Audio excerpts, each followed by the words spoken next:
Hello everyone, student corner চ্যানেলে সকলকে স্বাগত জানাই। আজকে তোমাদের সঙ্গে একটি নতুন ভিডিও নিয়ে চলে এসেছি। আজকে দশম শ্রেণীর প্রথম পর্যায়ক্রমিক মূল্যায়ন ইতিহাসের একটি প্রশ্নের সেট নিয়ে আলোচনা করব। এই প্রশ্ন সেটটি খুবই গুরুত্বপূর্ণ, তাই প্রথম থেকে শেষ অবধি দেখে নাও। আশা করি এখান থেকে 100% কমন পেয়ে যাবে। তোমাদের পরীক্ষা হবে 40 নম্বর, সময় থাকবে 1 ঘন্টা 30 মিনিট। প্রথমে আছে দেখো, বিভাগ কতে সঠিক উত্তর বেছে নিয়ে লেখো যে কোনো 10টি, প্রত্যেকটির মান 1 করে। প্রথম প্রশ্ন, বিপিনচন্দ্র পাল লিখেছেন 70 বৎসর। 2 নম্বর, ভারতে ফুটবল খেলা প্রবর্তন করে ইংরেজরা। 3 নম্বর প্রশ্ন, বাংলা ভাষায় প্রথম নির্বাক ছবি বিল্বমঙ্গল। পরের প্রশ্ন, হিন্দু প্যাট্রিয়ট পত্রিকার সম্পাদক হরিশচন্দ্র মুখোপাধ্যায়। পরের প্রশ্ন, বামাবোধিনী পত্রিকার সম্পাদক ছিলেন উমেশচন্দ্র দত্ত। পরের প্রশ্ন, কলকাতা বিশ্ববিদ্যালয়ে প্রথম উপাচার্য ছিলেন জেমস উইলিয়াম কোলভিল। পরের প্রশ্ন, সর্বধর্ম সমন্বয় আদর্শ প্রচার করেন শ্রীরামকৃষ্ণ। পরবর্তী প্রশ্ন, প্রথম ভারতীয় অরণ্য আইন পাশ হয় 1865 খ্রিস্টাব্দে। পরের প্রশ্ন, জীবনে ঝরাপাতা গ্রন্থটি লিখেছিলেন সরলা দেবী চৌধুরী রানী। পরের প্রশ্ন, বাংলার নানা সাহেব কাকে বলে? রামরতন মল্লিক। এবার বিভাগ কতে দেখো, নিচের প্রশ্নগুলো উত্তর দাও। প্রথমে আছে, সরকারি নথিপত্র কোথায় সংরক্ষণ করা হয়? মহাফেজখানা। হুতম প্যাঁচা নকশা কার লেখা? কালীপ্রসন্ন সিংহ। এবার ঠিক ভুল নির্ণয় করো। শিকাগো ধর্ম সম্মেলন অনুষ্ঠিত হয় 1793। ভুল। পরের প্রশ্ন, রাজা রাধাকান্ত দেব বিধবা বিবাহ সমর্থন করে। ভুল। উপবিভাগ 2.3-তে দেখো, বিবৃতি। প্রথম বিবৃতি আছে, মধুসূদন গুপ্ত খ্যাতি লাভ করেছিলেন। উত্তরটি হবে, তিনি কুসংস্কারের বিরুদ্ধে গিয়ে সব ব্যবচ্ছেদ করেছিলেন। পরে বিবৃতি, বিরসা মুন্ডা এক নতুন ধর্মমত প্রচার করেন, কারণ তিনি ধর্মীয় আদেশে মুন্ডাদের ঐক্যবদ্ধ করতে চেয়েছিলেন। এবার বিভাগ গতে দেখো, যে কোনো 4টে প্রশ্নের উত্তর দিতে হবে, প্রত্যেকটির মান 2 করে। প্রথম প্রশ্ন, সামাজিক ইতিহাস বলতে কী বোঝায়? 1960-এর দশক থেকে মার্কিন যুক্তরাষ্ট্র এবং পশ্চিম ইউরোপে নতুন সামাজিক ইতিহাসে চর্চা শুরু হয়।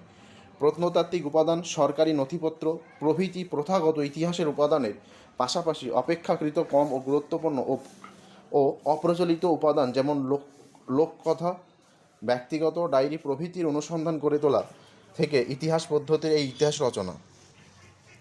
পরের প্রশ্ন, উডের নির্দেশনামা। ভেরি ভেরি ইম্পর্টেন্ট প্রশ্ন।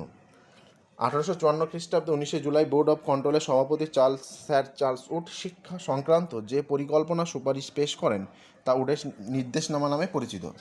পরের প্রশ্ন, মেকলে মিনিট।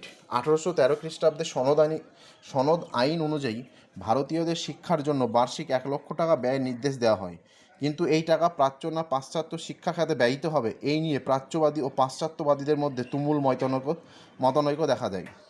এমত অবস্থায় লর্ড উইলিয়াম বেন্টিং, এই আইন সচিব, পাশ্চাত্য শিক্ষা অনুরাগে মেকলে ভারতে পাশ্চাত্য শিক্ষা প্রসারের পক্ষে যে মিনিট প্রস্তাব করেন তাকে বলা হয় মেকলে মিনিট। পরের প্রশ্ন, খুদকাঠি প্রথা। খুদকাঠি কথার অর্থ হলো জমির যৌথ মালিকানা। মুন্ডা উপজাতিদের মানুষ দীর্ঘদিন ধরে গোষ্ঠীবদ্ধভাবে জমির মালিকানা ভোগ করত এবং জমিতে যৌথভাবে উৎপাদন করত। উৎপাদিত দ্রব্য সবাই মিলে ভাগ করে নিত, কিন্তু ব্রিটিশ সরকার মুন্ডা অধ্যুষিত এলাকায় রাজস্ব আদায় ও নতুন নিয়ম চালু করেন। এই প্রথার অবসান ঘটা, যা মুন্ডা উপজাতীয় সংস্কৃতিতে আঘাত করে। এবার পরের প্রশ্ন দেখো, চুয়ার বিদ্রোহের গুরুত্ব কী ছিল? 1799 খ্রিস্টাব্দে থেকে 1798 থেকে 99 খ্রিস্টাব্দে দুর্জন সিং গোবর্ধন দিকপতির নেতৃত্বে সংগঠিত চুয়ার বিদ্রোহ ছিল গুরুত্বপূর্ণ। এর গুরুত্ব ছিল, চুয়ার বিদ্রোহ দমনের পর ব্রিটিশ কোম্পানি সরকার বাঁকুড়া, মেদিনীপুর, পুরুলিয়া, ঘাটশিলা নিয়ে গঠিত আদিবাসী এলাকায় নিজেদের আধিপত্য প্রতিষ্ঠা এবং শাসন পরিচালনা সুবিধার জন্য বিষ্ণুপুর শহরকে কেন্দ্র করে 1805 খ্রিস্টাব্দে জঙ্গলমহল নামে একটি পৃথক জেলা গঠন করে। 2. বিদ্রোহ দমনের পর সরকার চুয়ার উপজাতিদের এলাকায় রাজস্ব পরিমাণ হ্রাস করে। এবার বিভাগ কতে যে কোনো 2টি প্রশ্ন লিখতে হবে, প্রত্যেকটির মান 4 করে। প্রথম প্রশ্ন দেখে নাও, বঙ্গদর্শনের মাধ্যমে তৎকালীন বঙ্গ সমাজ কীভাবে জাতীয়তাবাদ প্রচার করেছিল? 2 নম্বর, নারী শিক্ষা বিস্তারে বিদ্যাসাগরের অবদান। 3 নম্বর, সাঁওতাল বিদ্রোহের কারণ ও গুরুত্ব। এবার বিভাগ কতে দেখো, এখানে ভুল আছে, বিভাগটা যে কোনো একটি প্রশ্ন লিখতে হবে, প্রত্যেকটির মান 8। নীল বিদ্রোহের কারণ, রাজা রামমোহন রায়ের সমাজ সংস্কারের প্রসঙ্গে আলোচনা, আধুনিক ইতিহাস চর্চা, ইতিহাসের গুরুত্ব আলোচনা করো।